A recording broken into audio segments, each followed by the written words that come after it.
Iwan chifane kumbare Tita manso Yamana yawa abachacha pindi ya tamutera mkuma anatina DJ Lulu Chifane kumbare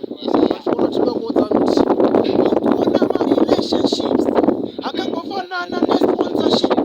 Ukapotanza kuvimbika cheti Unamura kuita ungeship Omwisusu tagarapana Asi hapana patikataze kukwazisana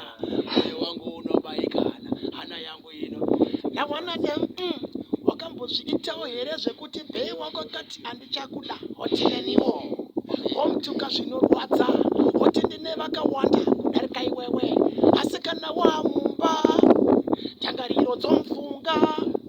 chiko chandaifunga aina kaziva ndisina kutuka yamachedza maso alongside DJ Lulu chambaro